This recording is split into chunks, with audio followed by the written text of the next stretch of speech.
धन्यवाद है। राधे राधे, हरे कृष्ण। धन्यवाद है सबका।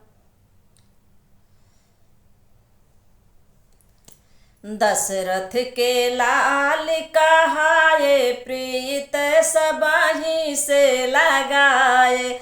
दशरथ के लाल कहाए, प्रीत सबहि से लगाए। पहली ने प्रीत हौसला से लगाए। पहली ने प्रीत हौसला से लगाए। हौसला से लगाए, हौसला से लगाए। पत्थर के नारी बनी जाए, प्रीत सबहि से लगाए। पत्थर के नारी बनी जाए, प्रीत सबहि से लगाए।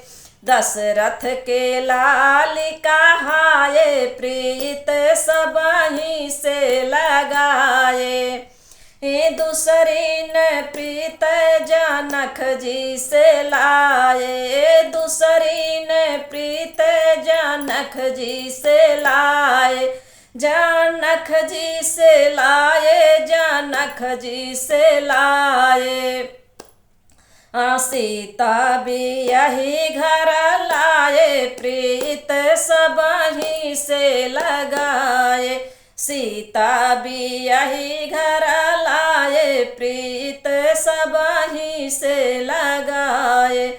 दशरथ के लाल कहाए, प्रीत सबहि से लगाए।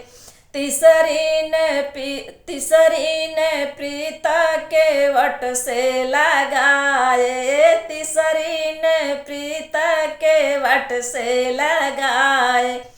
केवट से लगाए, केवट से लगाए। प्रेम से चरण धुलाए, प्रीत सबहि से लगाए। प्रेम से चरण धुलाए, प्रीत सबहि से लगाए। दशरथ के लाल कहाए, प्रीत सबहि से लगाए। चौथी ने प्रीत हमसे बरी से लाए। चौथी ने प्रीत हमसे बरी से लाए। से बरी से लाए हो, से बरी से लाए। जूठी बाई रे प्रभु खाए, प्रीत सबहि से लगाए। जूठी बाई रे प्रभु खाए, प्रीत सबहि से लगाए। दशरथ के लाल कहाए, प्रीत सबहि से लगाए। पांचई ने प्रीत विभीषण से लाए। पांचई ने प्रीत विभीषण से लाए। विभीषण से लाए, विभीषण से लाए। लंका के राजा बनाए, प्रीत सबहि से लगाए। लंका के राजा बनाए, प्रीत सबहि से लगाए।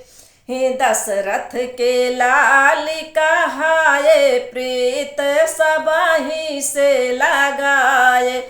दशरथ के लाल कहाए, प्रीत सबहि से लगाए।